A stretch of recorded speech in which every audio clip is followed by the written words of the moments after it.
Do you ever feel like you're walking a tightrope between wanting space and wanting connection in your relationship? One minute you're craving some me time, and the next you're like, why aren't we snuggling on the couch right now, like this very second? Finding that sweet spot between independence and togetherness can feel like trying to assemble IKEA furniture without the instructions. It's incredibly frustrating, but it's totally worth it when you get it right. Today, we're going to dive into how to strike that balance in your relationship and keep both your love life and your personal freedom thriving all at the same time. If you're new here, my name is Dr. Jon Dabach. I'm a couples counselor, a relationship coach, and general kind of therapist to many, many people. And this is a channel that is kind of void of fancy edits or crazy graphics. It's really just me spilling my guts on how to have better relationships and hoping it helps anyone who watches. Let's talk more about why couples struggle with this balance. See, balancing independence and togetherness can feel like a game of emotional tug of war. One partner might feel smothered and the other one might feel neglected. I had a couple where one wanted to spend every evening together while the other just wanted one night to binge their favorite show completely on their own, solo.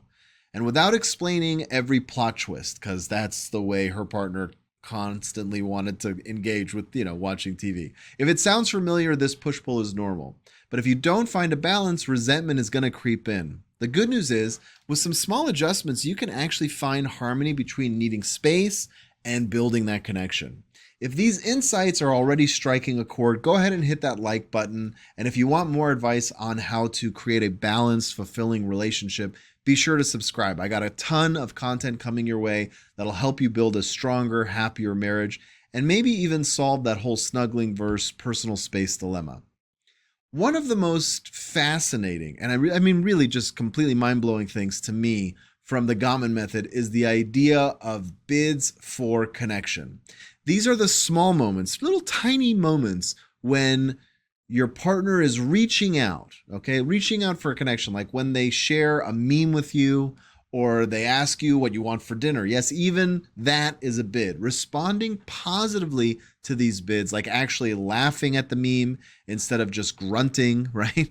Builds emotional closeness. So next time your partner says, look at this funny cat video, don't just nod, engage. It's those tiny moments that strengthen your togetherness without sacrificing independence.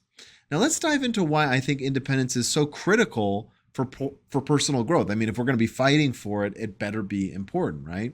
Well, independence isn't about distancing yourself from your partner. It's about making sure you're still growing as an individual. I had a client who felt guilty every time she wanted to go to yoga alone. But here's the thing, pursuing your passions, whether it's yoga, painting, or your obsession with fantasy football, doesn't really matter. It all adds more to the relationship. It gives you new experiences, fresh energy, and a sense of fulfillment that spills over into your partnership. So take that class or read the book that you want to read or watch the show or binge it on Netflix, whatever it is. Just don't forget to share what you're learning and what you're experiencing with your partner. One thing that I'd like to share from dialectical behavioral therapy, or DBT as it's often referred to, is that it teaches us the importance of balancing acceptance and change. In relationships, this means accepting your partner's need for space while also fostering emotional closeness. It's about being mindful. Like when your partner asks for alone time, and instead of panicking, you use that moment to work on your own self-care.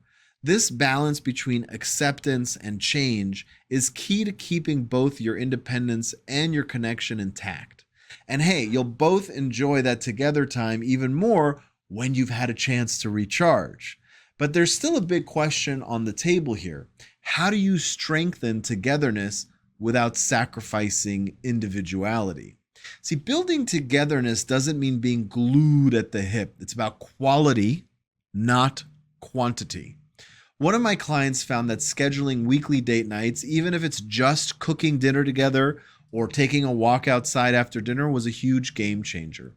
Another couple started a mini book club where they each chose a book the other wouldn't normally read. It's not about spending all your time together. It's about carving out meaningful moments where you're present and engaged with each other. That way, when you do your own thing, it doesn't feel like you're drifting apart. Of course, there is a trap you have to avoid, and that's one of codependency. When you rely too much on each other, you can easily slip into codependency where one person's needs completely consume the relationship. That's what codependency is. And I once worked with a couple where one partner couldn't even go to the grocery store without calling the other to ask what kind of bread to buy. Cute, right? Until it became exhausting. Codependency chips away at both independence and intimacy. The key is recognizing when you're losing yourself and reclaiming that space while still making your partner feel loved and supported. Let's talk about some signs that things are a little bit out of balance. Sometimes you don't realize you're out of balance until one person feels smothered or the other feels neglected.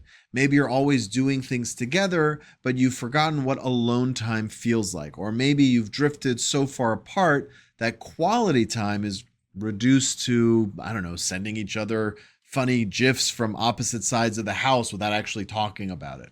If either of you is feeling off, it's time to recalibrate. Regular check-ins with your partner can help you reassess how much time you're spending together versus apart, and make adjustments before the resentment builds. So I always recommend those little check-ins to just about every couple. Now that you're starting to find that balance between independence and togetherness, you're in that perfect spot to dive into the next important step: vulnerability. When you balance your personal space and closeness, it creates a safe environment to open up emotionally, which is huge for deepening your connection. In my next video, Embracing Vulnerability in a Marriage, we'll talk about how to tear down those emotional walls, how to be real with your partner in ways that can build intimacy, physical and emotional intimacy, and why vulnerability is one of the most powerful tools that you can use to strengthen your relationship. So if you're ready to get even closer to your partner, don't miss the next video, which you can watch by clicking on the banner that's on your screen right now.